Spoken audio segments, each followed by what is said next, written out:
Good morning. It is, oh my gosh, it is Friday the 13th.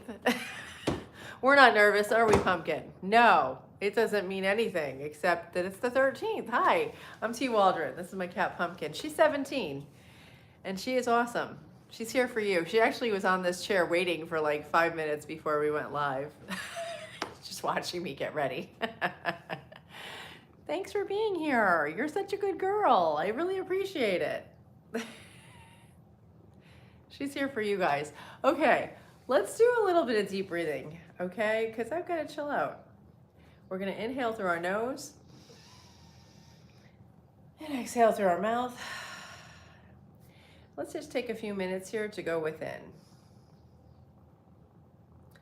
And as we slow our breath down, we get out of our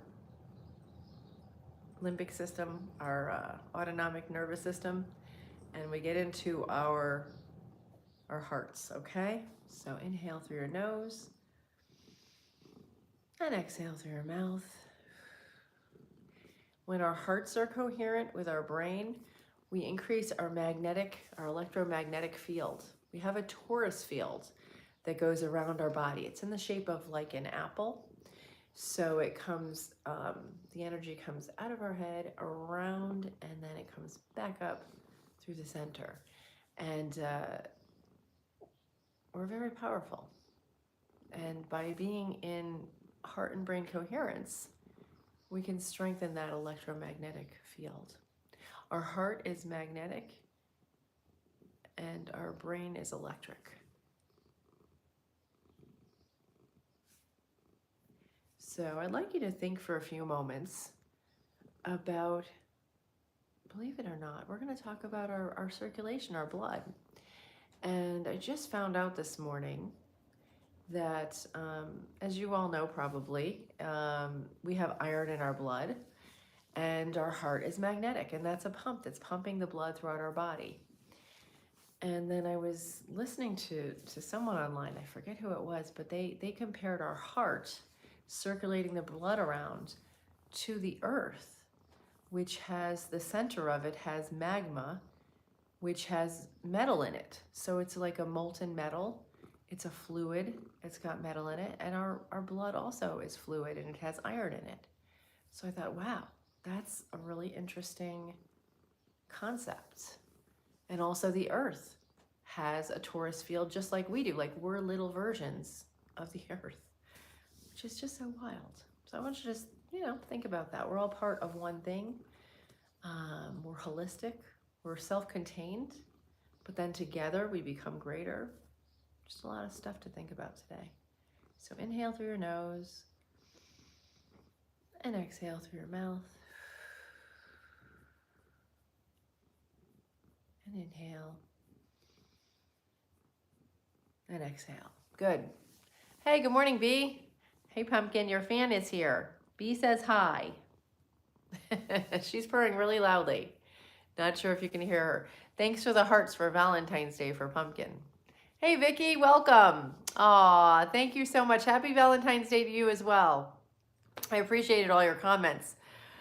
I'm getting ready for a trip. I'm going to a conference. I know you're not supposed to talk about traveling online, but you know what?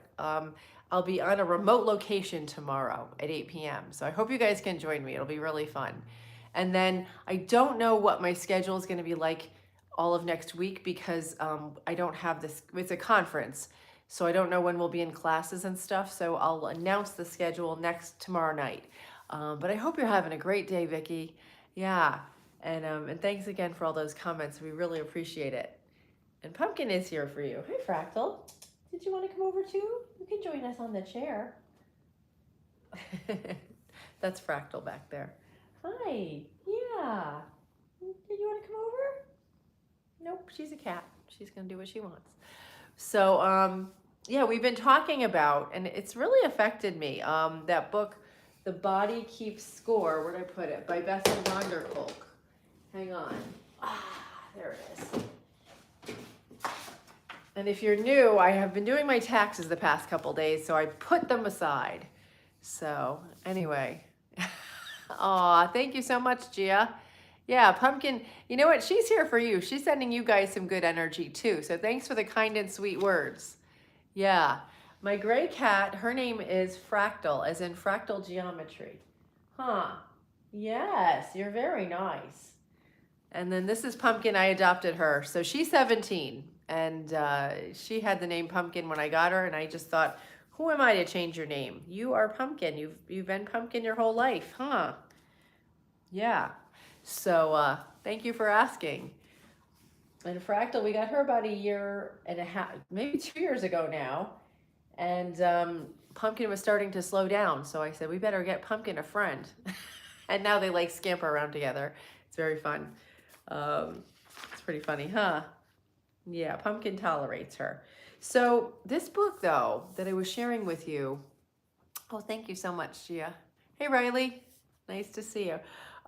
This book is called The Body Keeps Score. The Body Keeps the Score. And by Bessel van der Kolk, MD. And I like the subtitle, Brain, Mind, and Body in the Healing of Trauma. So he's demarcating that our physical brain and our mind are two different things. And I think that's kind of one of the keys to what he's talking about in this book.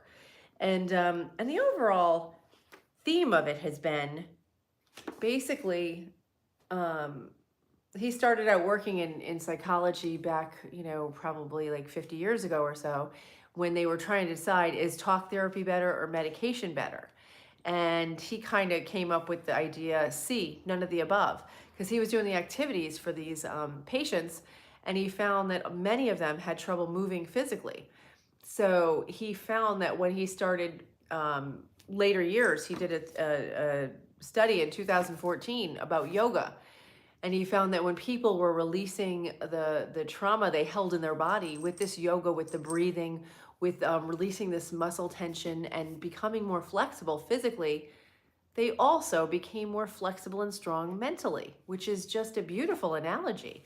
So, this, I may have to just read this whole book. I mean, I kind of thumb through it now and then, but I really have to knuckle down, and it's really well written. He's a funny author. He's a funny guy. Okay, I just turned to one page, and let me see what you guys are saying first. Yeah, the body keeps the score. That's right, Leah. Oh, thank you so much, Marky Mark. Yeah. Yeah. So I hope I explained that well. Yeah, the theme of the book is how our bodies store our trauma. They store whatever happens to us, and then, but we can choose whether we want to let it go or hang on to it. And sometimes we don't even realize that we are hanging on to this stuff physically and emotionally. And then, when we start to release it, it's like, oh, I feel free. And that happened with me. I was carrying a lot of tension, like for most of my life, from childhood stuff. And you're kind of, you go through life, and your parents do the best they can, I'm sure, most of them, but that they've never been taught this stuff either. So it's kind of like hidden knowledge. So when we can educate ourselves, once we're adults, we have to educate ourselves, and we can't say, oh, my parents never told me, I'm a victim. No, like, we have to get out of that victim mentality, get out of the blaming.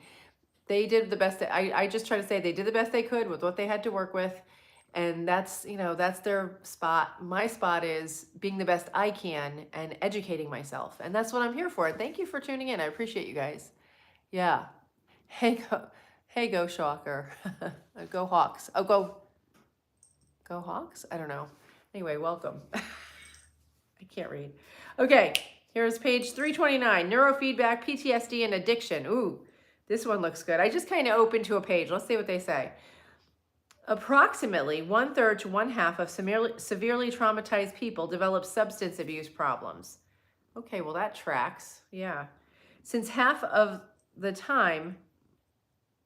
the time of Homer, soldiers have used alcohol to numb their pain, irritability, and depression. In one recent study, half of motor vehicle accident victims develop problems with drugs or alcohol. Alcohol abuse makes people careless and thus increases their chances of being traumatized again, although being drunk during an assault actually decreases the likelihood of developing PTSD. There is a circular relationship between PTSD and substance abuse. While drugs and alcohol may provide temporary relief from trauma symptoms, Withdrawing from them increases hyperarousal, thereby intensifying nightmares, flashbacks, and irritability. There are only 2 ways to end this vicious cycle. Okay, what do you think they could be? Let's see here. Yeah. By resolving the symptoms of PTSD and methods such as EMDR. And that's where EMDR is when your eyes go back and forth, you follow something on the screen, I think while you're thinking of that stressful situation, and it neutralizes the emotions. It's like our brains are so powerful. Let me pause for a second, see what you guys are saying. Yeah. Oh, thank you so much. Hi, it's me, Luna. Welcome. Yeah, this is Pumpkin. Thanks for introducing her, Gia. She's 17. Arborists, when cutting a tree, can read the concentric growth rings and know every stress the tree endured annually since it was a twig. Oh, that's really beautiful. Wow, that's so true. That's a good way to look at that. It's like, what are our concentric rings? Wow. I knew they could tell the age by the rings, but that's really cool that they can also tell, like I think that, yeah, I've heard that, where if it's a dry year or if it's some sort of stress happened to the tree. Very cool. Thank you, Art. So to resolve PTSD, let's see. They said you can use EMDR or by treating hyperarousal that is part of both PTSD and withdrawal from drugs or alcohol. So he's suggesting, you could use drugs, are sometimes prescribed to reduce the hyperarousal, but this treatment helps in only some cases. Okay. Between one of the women I trained with neurofeedback. Oh, so he uses neurofeedback, which is so cool.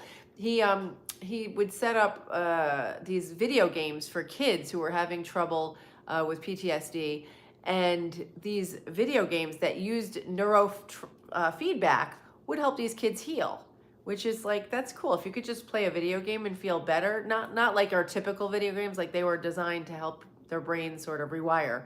But that's very powerful. So one of the first women I trained with neurofeedback had a long-standing cocaine addiction, in addition to a horrendous childhood history of sexual abuse and abandonment. Much to my surprise, her cocaine habit cleared after the first 2 sessions, and on follow-up 5 years later, it had not returned. I had never seen anyone recover this quickly from severe drug abuse, so I turned to the existing scientific literature for guidance. Most of the studies on the subject were done more than 2 decades ago, and in recent years, very few neurofeedback studies for the treatment of addiction have been published, at least in the United States. So he's saying he's using neurofeedback to help people heal from their addictions. Very cool stuff. So anyway, I just wanted to share that with you. This book is a wealth of information, and I will be going to a conference, and the author, Bessel van der Kolk, will be there. He's a great guy. Oh, so I think I told you guys this already, but just if you're new, I have a funny anecdote. So I had read a quote by Bessel van der Kolk. So I wrote it on a piece of paper, and I went and I met him, and I wanted to get a picture with my quote. And I said, hey, I really like this quote. And I read it to him. And he says to me, I didn't really say that, but it's close enough. I felt like such an idiot. But he was so cool about it. It was really funny. But anyway, I hope you guys have a great rest of your day. And I'll see you tomorrow from my secret location where this conference is. It's an air flight away. It's about 6 or 7 hours air flight. So I'll check in tomorrow at 8 p.m. And then I'll let you know my schedule for the rest of the week, because I don't know what time we'll be doing our lives. But I spoke with my moderator, Imran Hossain, and he said, let's do it. So as soon as we come up with a schedule, we'll announce it tomorrow night, and I'll also put it on the community page. But thank you guys so much for being here. Welcome to all the new people. And I hope you find value in this material. And Vicky, great to see you. And Gia, welcome all the new folks. Yeah, thank you so much. I appreciate that. And thanks for sharing Pumpkin's name too. Yeah, I think more people tune in for Pumpkin than for me. So it's going to be a week with no Pumpkin, but she'll be okay. Yeah, there's a lot of old videos. You can check her out. Thanks, everybody. Take care. From myself to yourself, thanks for joining us on this journey. Right, Pumpkin? Can you say meow? Thank you. Okay, bye.